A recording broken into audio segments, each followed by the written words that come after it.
Hello guys, King Critical here, and today I thought we'd do something a bit different and do a quite long scripted response to a very short portion of somebody talking. You know, I was thinking I could maybe take what basically amounts to one sentence and then just break it down into every single point and then spend way longer than necessary responding to each point individually. I hope this isn't too jarringly distinct from the brevity you're used to on my channel. Today we're going to be responding to a clip from 4 minutes and 14 seconds to 4 minutes and 55 seconds of the Big Joel video watching Dave Rubin fart his way through 1984. We're also going to be using the previous 34 seconds before that aforementioned clip for context, and we're going to be doing all of this to explore a very important question. Why do otherwise smart people choose to defend really bad ideas even when it's immediately obvious that they themselves are struggling to defend those bad ideas? And we're going to break this down into 3 parts. Firstly, setting up how Big Joel actually responds to a bad argument. Secondly, looking at the argument Joel is responding to regarding gender identity. Thirdly, evaluating how well Joel responds to this argument. And then after all that, we'll just have a quick conclusion. Or, relatively quick. Right. So I was going to include a whole preamble about how Dave Rubin is quite stupid and therefore we can expect him to be quite an easy person to debunk. But I figure let's just let the clip speak for itself. And I don't know the other guy's name and don't care, so I'm just going to act as if the only person speaking in this clip is Dave Rubin. People who say they're anti-racist are the ones who are acting in a racist way. And the way George Orwell describes it is he calls it doublethink. Mm-hmm. We have to get rid of America's terrible past, which had segregation. And the way we're going to do that is institute segregation. It's contradictory to think both that racism exists and that our solutions to it might have to fall along racial lines. It's impossible to hold those two thoughts in your head at once. It's beyond reason! Okay, so I really love this clip. I think it's one of the most succinct debunkings of this specific, very stupid argument. It's annoying because I feel like as somebody commenting on Big Joel's video, I should in some way restate the point being made here. But I can't really state it any better than Big Joel himself. If there are racial inequalities in our society, then redressing those inequalities is going to have to fall along racial lines. Now to stress, I don't think that being able to rebut this claim made by Rubin here is particularly impressive. Basically, this argument is pretty peak bottomless pit brain. It's just this painfully reductionist take that says racism is giving a particular race an advantage, and somehow completely ignoring the reality that giving a race an advantage might be entirely fair and anti-racist if that race has historically been disadvantaged. I genuinely think that people who would express agreement with this argument are either doing so in bad faith or else are genuine morons. To clarify, this isn't me saying that you can't disagree with some forms of racial justice. Maybe you think that a lot of calls for racial justice are being a bit myopic in their focus exclusively on race. Maybe you think it's bad optics to focus on race and would prefer to achieve justice through more politically palatable means. Or maybe you generally agree with racial justice, but just oppose one particular example of it. I personally believe that most political positions are viable as long as your arguments for that position are good. In this case, Rubin's argument is really bad. With all this said, I need to stress that I'm not saying Big Joel is a genius for countering this argument. However, I do want to point out how easily he addresses this argument. He is able to effectively debunk it with one sentence worth of explanation, and debunk it in such a way that I don't see how anybody could agree with Rubin's take. Big Joel makes Dave Rubin and his friend look like idiots, and he makes their ideology look stupid, and he does it quite effortlessly and succinctly. So this is our context for the video. We now know what it looks like when Joel counters an argument and shows it to be flawed. So, let's now see what happens when Joel addresses the debate concerning gender identity. Is he able to effectively counter their arguments? And if not, what can we infer from that? So firstly, I want to actually set up the argument. And again, I'll just play what they say. This ties into the insistence of the government. You have to believe that 2 + 2 = 5, because if we all really believe that, then that will be true. And it seems to be the same thing when you call a he, when you call him her, you have really substantively changed who he is. Yeah. Now before looking at how Big Joel responds to this, I want to offer my thoughts on this idea myself, because it will be useful context to know whether I agree with this claim or not. Now firstly, I should say that I generally dislike people making comparisons to George Orwell. I think it's just a very tired form of rhetoric. References to things as Orwellian are so ubiquitous at this point that it's become quite meaningless. However, I should also stress that I don't think that it's illegitimate to reference Orwell simply because the issues you have are in a different context, from a different perspective, and probably not the kind of things Orwell himself would have been imagining when he was writing. There are plenty of legitimate comparisons that could be made to Orwell from all over the political spectrum, all throughout history, and all over the world. I say all of this because something George Orwell definitely focuses on is how language can be manipulated to control people. With that said, I don't think it makes sense to suggest that certain people or viewpoints shouldn't be allowed to use the language of Orwell. So I wouldn't use the language of Orwell to describe the rhetoric of gender identity extremism because it's too much of a cliché. However, do I think that it is inaccurate to use the language of Orwell to describe gender identity extremism? Well, gender identity extremism is all about trying to dictate what language people are allowed to use and put some strictures on how people define certain words. Gender identity extremists predominantly achieve this through social pressure, political violence, and state mandate. Specifically, gender identity extremists really don't think that somebody like me should say that the categories of man and woman have a material referent in biological sex. It's very, very important that I don't say that, and thus they have some methods to try and stop me. Social pressure takes the form principally of using the word bigot or transphobe. These words are intended to identify me as an enemy. There's also a cult-like idea that people like me are undesirables who should be understood as fundamentally bad people. Many gender identity extremists will even weaponize trans youth statistics, even at the cost of provably contributing to suicide ideation, in order to suggest that I and people like me are literally responsible for people's deaths. Political violence mostly takes the form of threats of force, although it sadly does often spill over into physical attacks. These attacks are mostly directed at women, who are identified as easier targets. Physical threats are also mostly directed at women, but they can also be directed generally at people who define gender in any way that gender identity extremists don't like. These threats will typically take the form of threatening physical assault, murder, and often sexual assault. It can also take the form of physical intimidation and disruption when women are called to speak about defining the word woman at university campuses. You can see how the dehumanizing aspects of the social pressure to stop discussing definitions of terms around sex and gender then leads into the actual violence. Now, the final issue is state mandate. People in the UK do risk visits from the police based on how they define gender. The state has power as an employer via the public sector to fire people and cost them their livelihoods based on how they define gender. And of course, if one argues that capitalism more generally is an extension of the mechanisms of the state, then these issues also apply to other corporations that might fire people for defining gender a certain way. And then finally, of course, there are the large corporations that have huge influence over public discourse by managing social media platforms. Thus, gender identity extremist ideology wields considerable power over many people's jobs and also their means of public expression. This control precludes many people from being able to express themselves freely and openly in public for fear of reprisal. So it's very obvious that social pressure, political violence, and state mandate are being used to control the discussion about definitions of men and women.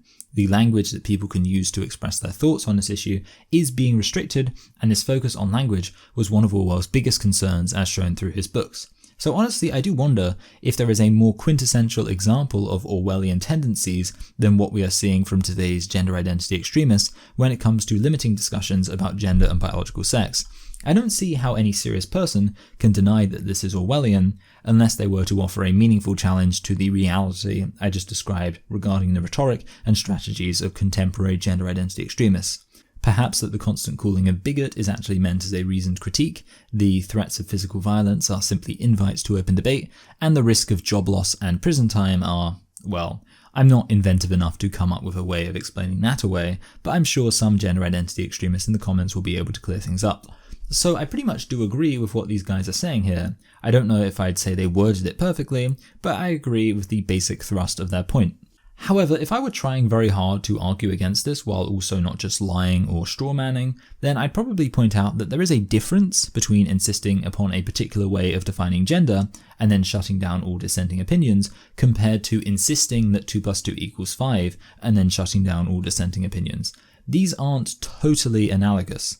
Now, I would point out that I think that 2 plus 2 equals 5 is probably supposed to be a bit of a hyperbole that serves to represent the general idea of using control of language to try and manipulate people into accepting certain spurious claims. However, maybe Joel might make a point of stressing some differences. Firstly, of course, there's the fact that everybody knows that 2 plus 2 equals 4. Whereas potentially there are only a few minor people who believe that biological sex is the material referent for the categories of man and woman. So it's not quite the same then. 2 plus 2 equals 5 is about controlling the entirety of society, whereas this whole gender identity thing is just about silencing a few rabble-rousers. However, I would disagree. I think most people have an intuitive sense of what being a man or woman is, and that includes an understanding that it relates in a meaningful way to somebody's biology.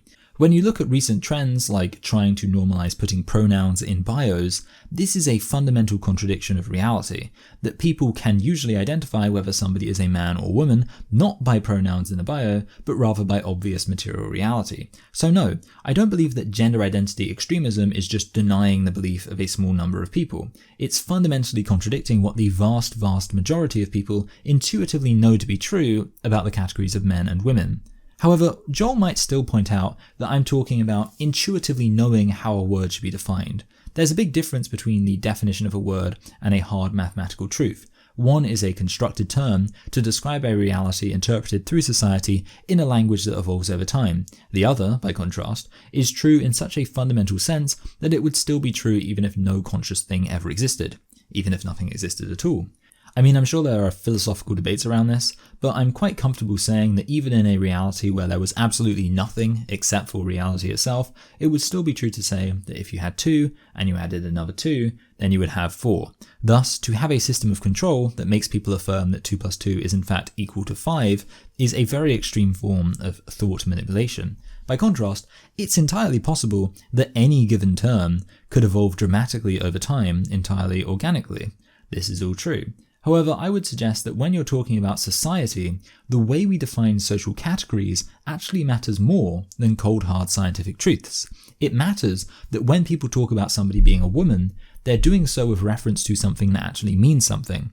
They're not just talking about a made up feeling based on a made up woman essence, based on a made up metaphysics. Instead, they're talking about an actual group of people who have really existed in material reality, and they do that based upon the existence of a material reference.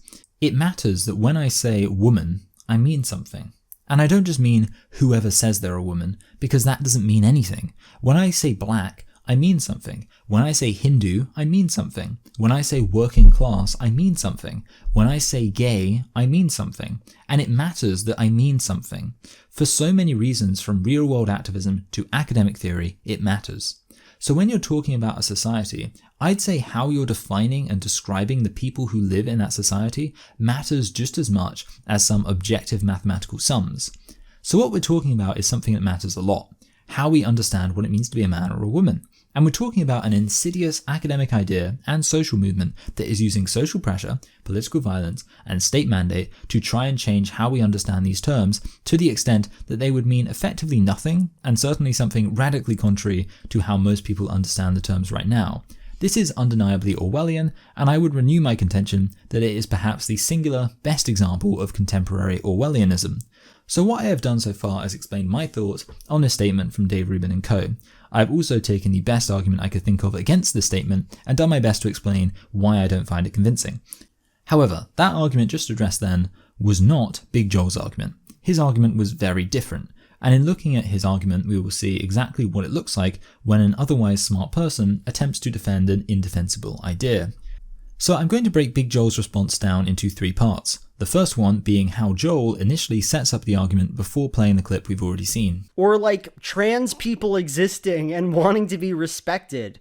That's a bit like Winston being brainwashed into thinking that 2 plus 2 equals 5. So we've already seen how there is a very strong similarity between using social pressure, political violence, and state mandate to try and coercively change the way most people understand certain terms, and the way that the concept of 2 plus 2 equals 5 is presented in 1984. I'm not going to go over that point again. What I want to focus on is that Big Joel doesn't actually mention what I mentioned previously. This is why the middle third of this video was necessary, to labour the very simple point that Dave Rubin and his buddy were making, because that very simple point was either genuinely missed or consciously misrepresented by Joel here. Misrepresented as what? Trans people existing and wanting to be respected. And I have to address that in two parts still. Firstly, it's already manipulative phrasing to talk about trans people existing. It's assuming that the existence of trans people is just some inalterable, undeniable fact, similar to black people existing or gay people existing. However, this isn't really true, because trans people are not identified with reference to any material reality. To say transgender people exist is to imply that transitioning your gender is a thing that can happen. So already this is manipulative language that is presupposing a lot of contentious stuff. However, maybe what Joel means in saying trans people is basically trans-identified people, people who believe themselves to be trans. Certainly these people do exist. So is anybody saying that the existence of trans-identified people is like brainwashing? No. The existence of people who believe they are men trapped in women's bodies is no more brainwashing than the existence of people who believe that they have a very powerful chi, or people who believe that they can fly. Lots of people may have ideas that others believe to be not congruent with reality. That in itself isn't an issue, and Joel is wrong to act as if that is the issue. The issue is that there are a small minority of people out there who believe that the transgender identity of these individuals serves to make them in actual fact transgender, which is to say that their gender is not based on material biological reality, but simply on how they identify. So we're already removed from simply talking about the existence of trans-identified people. We're now talking about the activists and academics who are claiming this identity is valid. And yet even this shouldn't be characterized as Orwellian. We already know what is rightly characterized as Orwellian here. The fact that these gender identity extremist activists use violent coercive tactics to try and enforce conformity to their metaphysical beliefs and acceptance of their understanding of certain concepts. And the fact that Joel euphemistically brushes over this and suggests the issue is trans-identified people existing in themselves is so dishonest that it frankly just irks me a bit. And of course finally, Joel says that the issue is that these trans people want to be respected. Apparently there are some people out there who have a problem with trans people wanting to be respected. In fact, they think that this is Orwellian. Now I'm not sure about that. My problem with gender identity extremism isn't really the calls to respect certain people. I actually quite like respecting all people. It makes me feel like I'm making the world just a little bit of a better place. However, maybe if we were using a novel definition of respect, then I'd have an issue. I remember hearing this idea that you can respect somebody as a person and you can respect somebody as an authority. So I should respect everybody as a person, but there are some people that I should afford special respect as authorities. And it's certainly true that there may be some people who demand I respect them as authorities, when in reality I only respect them as people. For example, the Pope. The Pope thinks that he should be respected as an authority. Not just an authority, but the highest authority on earth. The vicar of Christ and the head of the church that God himself established. While the current Pope is quite a humble man on an individual level, the institution he belongs to has a very clear position. This is the Pope. He represents God. He has the authority to teach and even change doctrine. Everybody on earth should respect him as an authority. However, I don't respect the Pope as an authority. I have absolutely no respect for him in that regard at all. I'm not a Catholic. I don't believe the Catholic Church has any authority, and I don't believe it was founded by God. So I don't respect the Pope as an authority, but I do respect him as a person. I feel like a lot of gender identity extremists are in a similar situation. They want to be respected as authorities. They want people to just accept the things they say because they say it. They don't want to have to give arguments for their positions. They don't even want to have to defend their positions against objections. They want to say their beliefs and have everybody just assent to them. They want to say trans women are women, and they do not want to explain why trans women are women or what any of those words even mean. And they certainly don't want anybody to have a discussion about what it means to say trans women are women, and they certainly don't want anybody to have a discussion about whether that claim is entirely true. What they want is for people to accept this claim without questioning it, as though it came from the Vicar of Christ on earth himself. But the reality is, I don't believe it. I don't believe in mystical gender essences. I don't believe in men trapped in women's bodies. I believe in material, empirical reality. So I don't accept what gender identity extremists are saying. I can respect them as people, but not as authorities. However, sometimes I believe that respecting somebody as an authority precludes respecting somebody as a person, because I really do respect trans people as people. I respect them in that I actually listen to their experiences and I take them into consideration. I listen to their arguments and I try to offer up my own responses. When they make good arguments, I acknowledge them as good arguments. When I have perhaps misunderstood their arguments, I try to clarify. I respect trans people in that I actually want to have a discussion with them and understand where they're coming from. I don't assume that trans people are incapable of being able to defend their ideas, just as I would never want them to assume the same of me. I don't walk around harassing trans people and trying to force a debate, but I'll politely let them know that I disagree with how they're understanding the categories of men and women, so I do not believe their gender identity to be valid. And they're welcome to challenge me on my position intellectually. Given that this is how I would treat any other person I disagree with, I'd say that this is very much respecting trans people as people. Oh, and a final point, there are some trans-identified people who themselves don't even believe that identifying as a woman makes them in actual fact a woman. There are many trans-identified gender-critical allies, so Joel probably shouldn't suggest that disagreeing with a claim about the definition of woman automatically translates to disrespecting trans people, when there are many trans people who would disagree with Joel and other gender identity extremists on the definition of woman. So what have we got so far? Well, we have Joel unequivocally misrepresenting the argument, like there's no ambiguity here, this isn't good, but I think we should move on to the next part of Joel's response. I call it the Joel says nothing part, which hopefully won't take as long to respond to. And that's a bit dumb, isn't it? This was the moment I decided to make this video, because look at how uncomfortable Joel is right here. Because this is how he decides to start his refutation. First of all, he misrepresents the argument, then he plays the actual argument, having already poisoned the well with his misrepresentation, and then even after all this, he decides to begin his actual refutation with the words, "And that's a bit dumb, isn't it?" And that's a bit dumb, isn't it? This is the argumentative force of gender identity extremism. You may not like it, but this is gender woo at peak performance. And that's a bit dumb, isn't it? Okay, so for once I actually wasn't joking when I suggested my response would be quite short. I obviously don't have much to say here, but I think it's worth just pointing out that this is not typically how great refutations begin. This is sort of a tentative pleading with the audience, like, I know my response here is going to be underwhelming, but please just agree with me that what I'm responding to is kind of dumb. No, I'm not actually going to demonstrate how it's dumb, but please believe me, guys. But maybe I'm being a bit premature here. There's still a bit of a response left from Joel, so let's check that out. I don't want to overplay my hand here or whatever, but personally, I don't think that trans people are trying to brainwash us. I mean, I don't think you overplayed your hand, for the record. You were very obviously telegraphing that you were not actually confident in your position. To continue the poker analogy, people who are overplaying their hands typically don't have the tell of saying, oh, well, I guess this is a good hand, isn't it? Isn't it? So in the first third of this video, I said how Joel was rightly responding to a stupid reductionist understanding of racism. I think it's interesting that within the space of less than a minute, Joel has gone from identifying how stupid it is to understand race in these reductionist terms, to now turning around and presenting a serious point about the way we understand language and how that can be manipulated through an incredibly reductionist framing himself. Because that's his argument. He doesn't actually respond to the point being made here about how there is this massive socio-political force set on redefining gender. Instead, he simply offers us a reductionist straw man of this position as trans people must personally be trying to brainwash us. This is every bit as stupid and half-baked a response as somebody saying, you're going to stop racism by treating races differently? That's racist. In both cases, you have somebody taking a serious discussion about major systemic social forces and then reducing it to a very simple terminology and then rejecting the incredibly simplified framing they've invented in their heads because they can't actually refute the more nuanced point.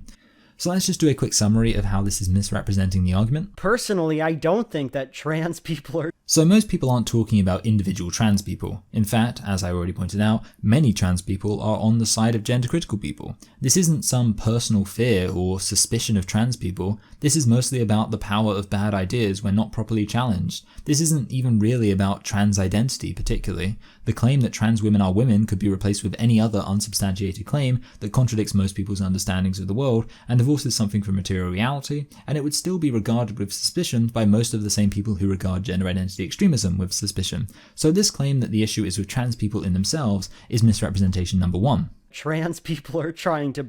Misrepresentation number 2 is the idea that this has to be some kind of conscious effort. Again, if I'm making analogies, this is just like the reductionist framing employed by anti-feminists when they suggest that patriarchy can only be understood as a conscious effort by a large group of men to subjugate women. The reality is that many men and women can subconsciously feed into patriarchy unwittingly, and often takes conscious effort to reject the power of patriarchy as a pervasive social force. Now, I don't believe that gender identity extremism is quite as endemic to our society as patriarchy, but it certainly is a very related concept, and indeed I've never got the impression that when I'm talking with gender identity extremists, there is some conscious desire to manipulate people that I have to negotiate there. In fact, as I pointed out in my response to PhilosophyTube, I think that most of the time, even the people high up advocating for gender identity extremism from the top down are just as much victims of the manipulative language they use as they are perpetrators of it. So I don't think it's a conscious thing. And finally, trying to brainwash us.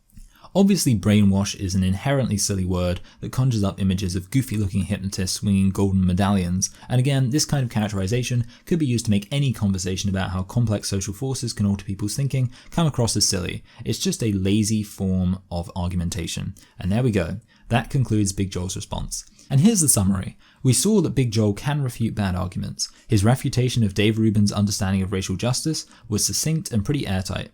I genuinely don't see how anybody could argue against his point that if racial injustices exist, they must be addressed along racial lines. He was confident, he was clear, and he was succinct. Now, regarding Rubin's claims about gender identity, I pointed out that I think the broad strokes of what was being said was accurate. There is an undeniable Orwellian tendency.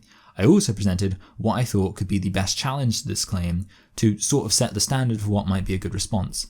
But the key thing is that we very much did not see this from Big Joel. Instead, we got an insanely easily identified misrepresentation, a bumbling insistence that the point is kind of dumb, and then another misrepresentation that was just as lazy and reductionist as the racial politics we started off addressing. So what's the takeaway here? Is Big Joel just not very smart? Well, no, because he did a really good job at countering Dave Rubin throughout much of the rest of the video. So is it maybe that Big Joel has this unique blind spot when it comes to gender identity, where on this one particular topic he's incapable of making a good argument? I would suggest no. I think that's what more likely is that Big Joel couldn't argue against this point because there isn't a good argument against this point. What we see here is what happens when somebody who otherwise holds to beliefs based on arguments decides to, on one particular issue, hold to a belief based on politics. I don't believe Big Joel would ever arrive at the conclusion that trans women are women if he was simply starting from a neutral position and evaluating the arguments. However, he knows that trans women are women is what you are supposed to believe if you're on the progressive left. So he believes it because of that, and when he encounters an argument against the claim that trans women are women, he can't use reason and argumentation to defend a position that he didn't arrive at through reason and argumentation in the first place. And that helps explain everything. To me, this is quite nostalgic because my first proper gender critical response on this channel was to Sean, and it started with me talking about how I genuinely think Sean's videos are really well argued, so I was assuming he'd have some good arguments for his beliefs about gender identity, but it turns out he just didn't. And it just gets to the pretty obvious point. There are no good arguments for this idea, and the people who believe in it, virtually every single one of them, don't believe in it because of the arguments. They believe it for ulterior reasons. And if you want to see an otherwise smart person suddenly become utterly incompetent at arguing for their position, just ask them to defend their belief in gender identity extremism. Anyway, that's the end of the video. Sorry it's been a bit later than usual, and I can't promise my next video will be that soon. However, until then, I'll just say thank you for watching, thank you for everybody who shares this content on likes and comments, and a big thank you to my current patrons: Hannah, Kirsten, Stephen, Nancy, Rubble, Lizzie, Jessica, Constant, Adriana, Harper, Alex, Leica, Jane, George, Katie, Ryan, Vishnuvia, Stat Feminist, Lily, Emily, Frederico A, Evan, Anna, Sophie, Jamie, Lena, Julie, Dustin, Rashmi, Marion, BJ, Joshua, Marina, Sam, Sarah, Valerie, Kathleen, Jelena, Dork, Alexandra, Emma, Owen, Sarah, Ebishka, Chris, Clara, Amy, Gif, Kikifa, Sarah, Corey, Aaron, Karen. You're all very appreciated.